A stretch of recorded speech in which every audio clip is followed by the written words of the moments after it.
Tonight on Business Live, Microfinance and Small Loan Center, MASLOC, intensifies recovery of loans from borrowers and defaulters. We need to start somewhere, but the start has been very good. Even though the expectation is so high, we are going to be focused. In addition to recovery, also work on Ghana Trade Fair redevelopment on course and scheduled to be completed on time. We'll hear from the Chief Executive as 2022 edition of the Ghana International Trade Fair commences in Accra. Usually convention and exhibition centers take anywhere from 24 to 36 months because these are massive undertaking, putting roads in and infrastructure. But I think within 3 to 4 years, I think we will get the convention and exhibition. Plus, there is more on Easter celebration as the cost of fish shoots up in the holiday season. This one, the actual price is 70 cedis. okay. Because you see how this small fish, now there is no petrol. Hello and welcome. I'm Charles Ayitey. To our first story, the Microfinance and Small Loan Center, MASLOC, has intensified recovery of loans from beneficiaries and defaulters. According to its Chief Executive Officer, Abibata Shani Mahama Zakaria, adequate recovery will be achieved this year so that new loans will be disbursed to new beneficiaries. She was speaking to the media after her Alpha donated some food items and cash to the Chief Imam as part of the Ramadan celebration. We have more in this report. MASLOC has come under pressure in recent times because of the high default rate by borrowers. But Chief Executive Officer Abibata Shani Mahama Zakaria is assuring Ghanaians that significant recovery will be done this year so that many small businesses can benefit from MASLOC. MASLOC, our focus this year is on recovery, and we have started. We are on a very good course, and then we can assure Ghanaians that gradually we will get there. We need to start somewhere, but the start has been very good. Even though the expectation is still high, we are going to be focused. In addition to recovery, we are still doing loans and other things, but of course the structures and then what needs to push MASLOC forward is the recovery, because our fund is a revolving one. And without the recovery, we can't do much as we expect. So we want to take so much so that many more people can benefit from MASLOC. The items donated to the Chief Imam were a bag of rice, sugar, cash, among others. Abibata Shani Mahama Zakaria again. Now, our purpose of coming is to come and then show some kind of kind gesture to him. During the month of Ramadan, he has a lot of people that rely on him. So in our very small way, we also came to do some donations to him so that at least he can give to the people who rely on him for fasting. And also to ask for his prayers for the organization MASLOC. Yeah. So can we know the items donated? Yeah, so we brought 40 bags of rice, 10 bags of sugar, 10 cartons of Milo, 15 cartons of milk, and 5 bags of tea, and then a cash donation of 5,000 Ghana cedis. Chief Imam Sheikh Usmanu Nuhu Sharabutu commended MASLOC for its kind gesture and assistance. He called for the existing peace between Muslims and Christians to prevail. His spokesperson, Sheikh Arimiyao Shaibu, spoke on his behalf. We are grateful to Almighty Allah. Then He granted us that we live in peace. And in our country, we are living in peace and harmony. We, as Muslims and Christians and other faiths, are all living in harmony. No other countries have not been having this kind of a situation, except in Ghana. Allah did not make us different so that we will fight. Just like Allah has indicated in the Quran. That I made you into nations and tribes that you may know one another, so that you will recognize each other in diversity and then be supportive. The Chief Executive of the Ghana Trade Fair Company, Dr. Agnes Edu, has assured that, barring any unforeseen challenges, work on the redevelopment of the Ghana Trade Fair Center will be completed on schedule by 2026. According to her, the COVID-19 pandemic has prolonged the construction work for more than a year since the demolition of the center. Addressing a press conference at the ongoing edition of the Ghana International Trade Fair and Exhibition, Dr. Ayitey said work has restarted on course. Set a 3-year timeline, but in projects like this, you have to be flexible. We had to come to a complete stop in 2020. And the next time we are picking up again is 2022 because nobody can move. But realistically, we think within 3 years, within 4 years of letting letting a developer get on site, usually convention and exhibition centers take anywhere from 24 to 36 months because these are massive undertaking, putting roads in and infrastructure. But I think within 3 to 4 years, I think we will get the convention and exhibition, barring that, God willing, we don't get a hard stop again. Well, she has also been speaking about the ongoing 26th edition of the Trade Fair exhibition happening at the La Palm Beach Hotel and plans to decentralize the event in other regions. We will continue to carry our mandate, which is trade promotion, trade exhibition. So we will move the fairs around venues like this in Accra, take advantage of some of the beautiful sceneries around Accra. We will also move the fairs into the regions. So each regional capital, we have plans. The plans was actually in place in 2020. We started moving it around. So we started up north and we were working our way down. So in 2020, we moved this entire operation to Tamale for a week and a half, and we supported the local businesses here. Sometimes we get too comfortable in Accra and we think everybody lives in Accra, but really the rest of the country benefits from these things. When we went up to Tamale, there were exhibitors there that will otherwise not be able to trek down to Accra to participate in the fair. That all adds to the mandate of Trade Fair to help us meet that mandate. So going forward in the next couple of years or so, now that we are back to physical fairs, we will be able to move around once again to the regional capitals. Now, the Footwork Division Limited, popularly referred to as the Kumasi Shoe Factory, has called on government to grant its waiver of taxes on imported raw materials for a 5-year period spanning 2023 to 2028. According to the company, this would reduce the cost of production and decrease the selling price of boots to security services. In an interview with Joy Business, the board chairman of the Footwork Division Limited, Dr. Kaolai, said the company was now in the position to produce all categories of shoes designed to satisfy the preference and exact taste of the general public, a move that could give the company competitive advantage under the Continental Free Trade Agreement area. We are talking about the Achimota Sandals policy. And if you look at the school children, I mean, we can talk over 5-6 million pupils. And we are trying to see, and because we don't have the materials in Ghana, we have to import the leather from India. And once you are paying all these taxes on the leathers when they come, then definitely your cost will go high. So we are just pleading with the government if it could give us a waiver. And we are asking for maybe 5 years, minimum of 5 years. And most of these waivers are given to foreign companies. So if there is an indigenous company working, why can't the government also support us for us to be able to grow? So this is also what we are asking, because if we're able to get this type of waivers, we can produce these Achimota sandals at a very cheaper rate and affordable, and every student or children can have a shoe to wear.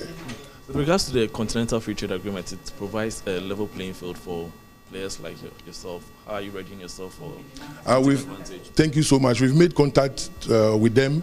The boss of the free trade was shocked to see the sort of shoes we were producing. He had to go to Kumasi to go ascertain for himself that really these shoes are made in Ghana.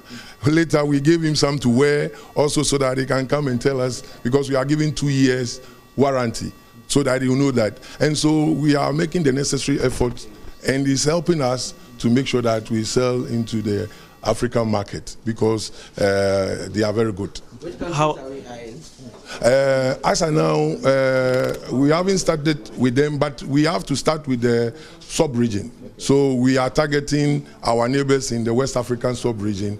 They're most likely. Recently, there is a contact from Angola for police boots and shoes, which we are working on the pricing now. They gave us the type of shoes that they are wearing. They give us the type of shoes that they are wearing, and so we are designing to give it to them to test it. Once we meet their specifications and the price component, then we will produce in bulk for them. So as of now, we are working on Angola.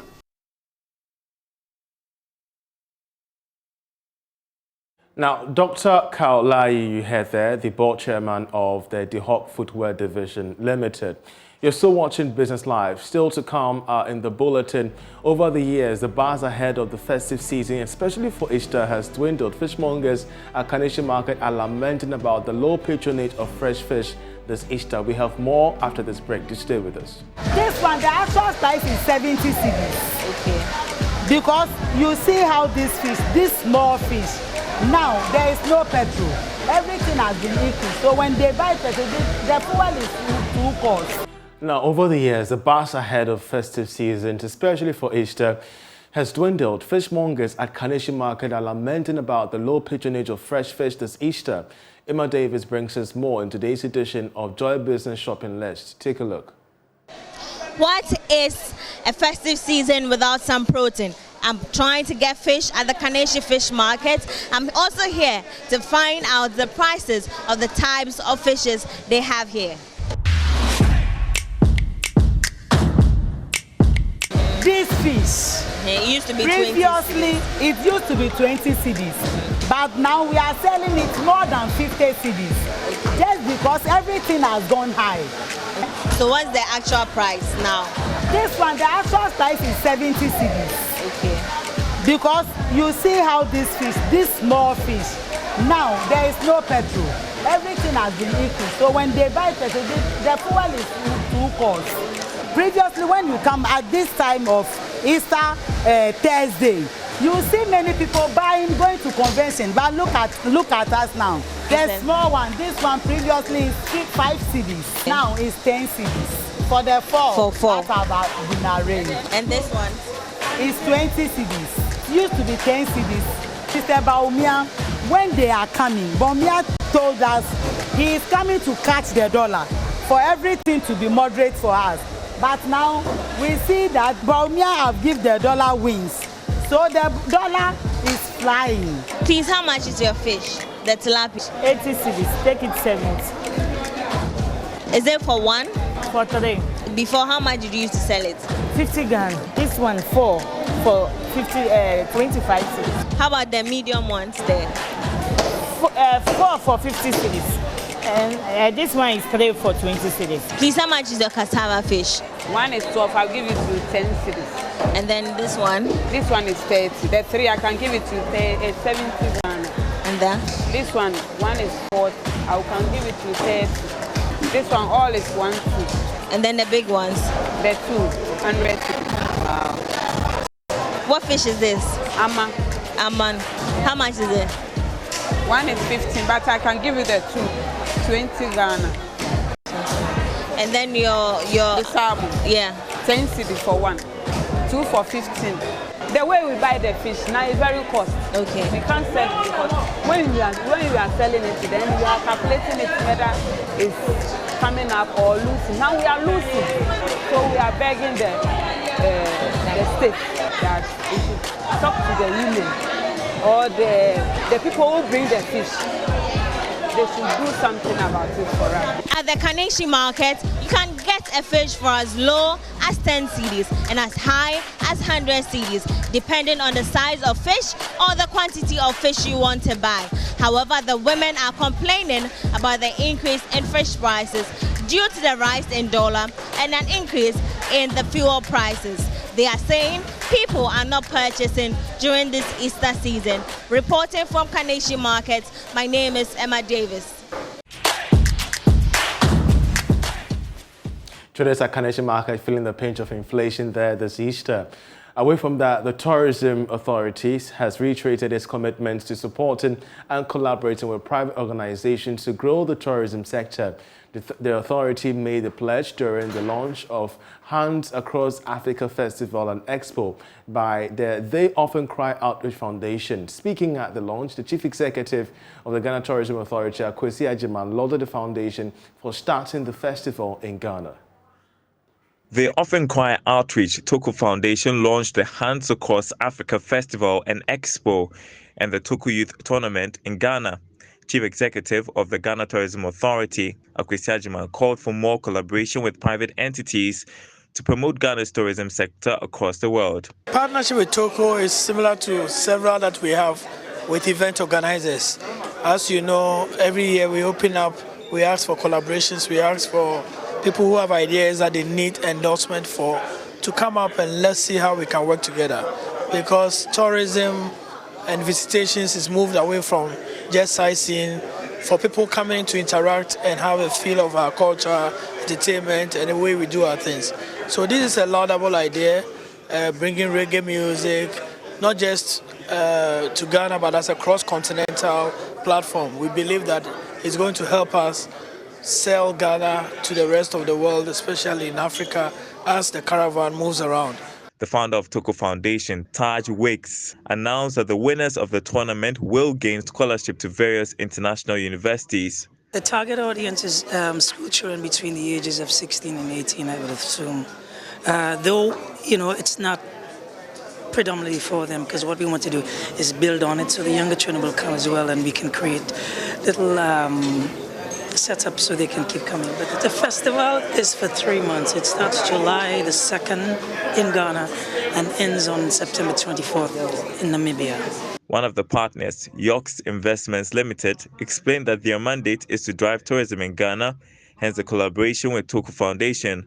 Seth Yeboah Okwan is Chief Executive of Yoks Investments Limited. The car rental association or car rental or Yoks, we say we drive tourism. And tourism is a way of living, it's a way of life. And once we create awareness, and get people to visit our country, is the best, Tourism is the one sector that puts direct cash into individual pockets. I believe it's a laudable initiative that Ghana, my country, should benefit. And of course, all of us as an individuals also, we should sell our country and promote our country.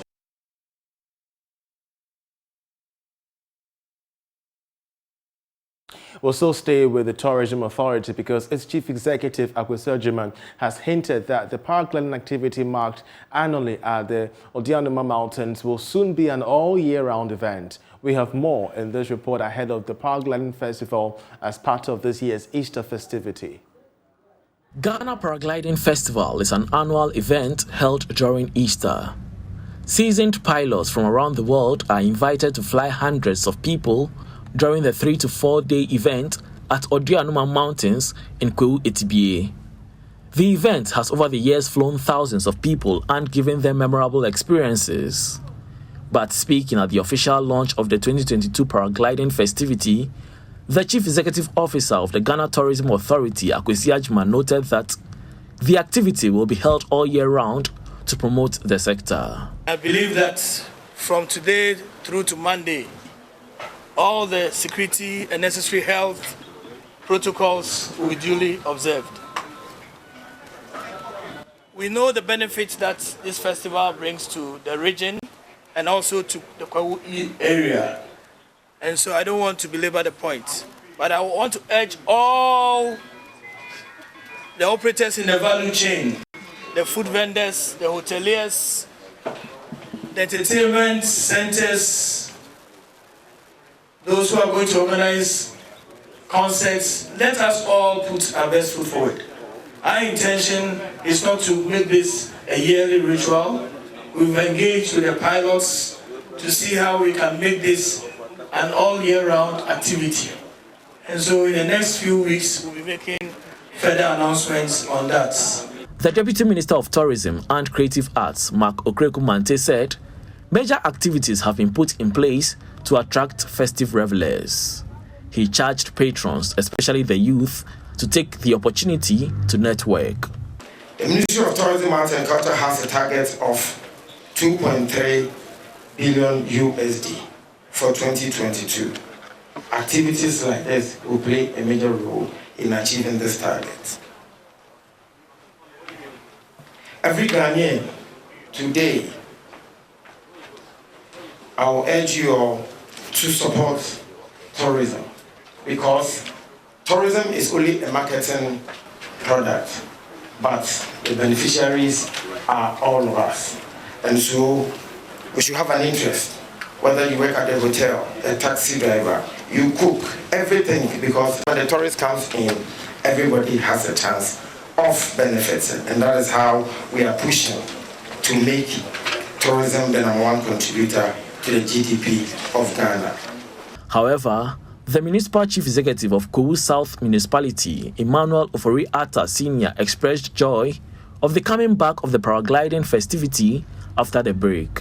In the year 2020, when the region was preparing for its annual homecoming and Easter celebration, the country was hit with the deadly coronavirus COVID-19. Since then, it has been 2 long years the Kowu Easter Festival was celebrated. The local economy of the region, especially those of Kowu East, Kowu South, Kowu West assemblies, took a nosedive to the suspension of Easter Festival. Small and medium-scale entrepreneurs had to divert their investments with some going complete out of business. The hospitality industry took the greatest of shock. This festival has over the years gained international recognition and attention, which has been put the region on the world map of tourism. So, Mr. John Yao Agbeko has taken the first flight for the 2022 Paragliding Festival. Airborne now. Away from that, 244 customers have emerged lucky winners in the Ecobank double salary promotion, which was launched in January this year to reward existing and new salaried account holders. The first and second draws saw 86 and 76 customers respectively emerge as winners, with 82 customers being the lucky winners in the final draw held in Tema. In an interview, the Executive Director of Consumer Banking at Ecobank, Dr. Edward Butcher, says the promotion was a way of appreciating the customers. Correspondent Kwame Yanka has more in the following report.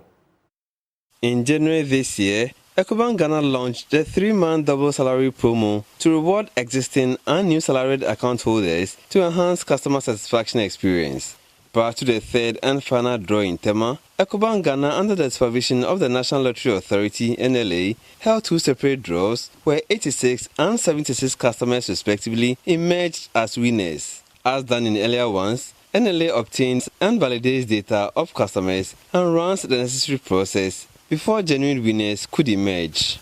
In an interview, Executive Director of Consumer Banking of Ecobank, Dr. Edward Butcher, says despite the promo ending, there are other benefits with the salary accounts. So I'd say to individuals who are not yet account holders of Ecobank, this is a time to make that switch, or this is a time to join the Ecobank group, because there are lots of things coming up even from now till the end of the year and as we go forward. You can measure that in various forms. One, we are very happy to have been able to reward our customers. We've had lots of customers sign onto the account that we are offering. So in terms of new customer additions, we've had lots of that.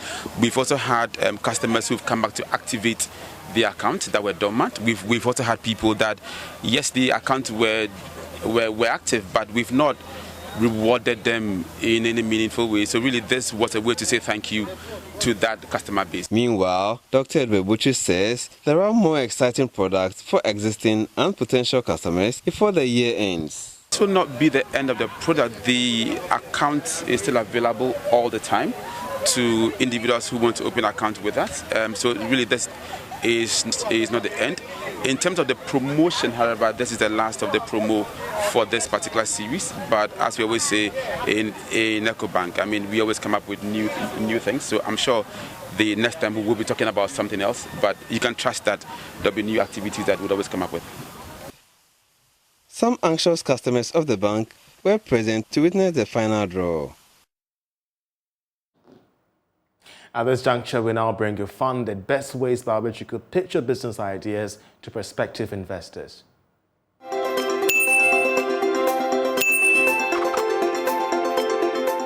Hello everyone, you are once again welcome to Fund It with me, Dr. Thelma Frimpong-Mensah of the Desert Youth Services and Consultancy. Today, we are talking about putting a proposal together.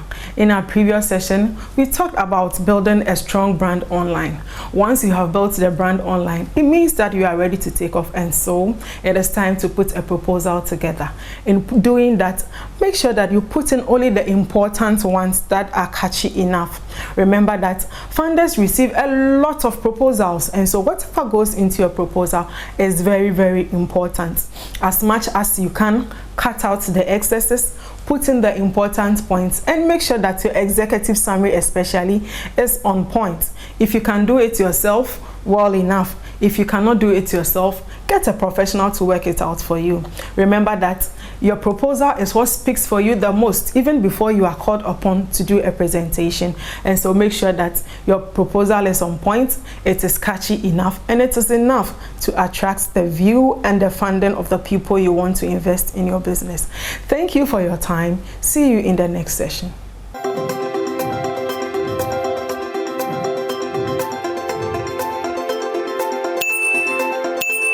And I trust that you took down some notes. That's how we end Business Live. I'm Charles Ayitey. Many thanks for watching. Enjoy the rest of our programs.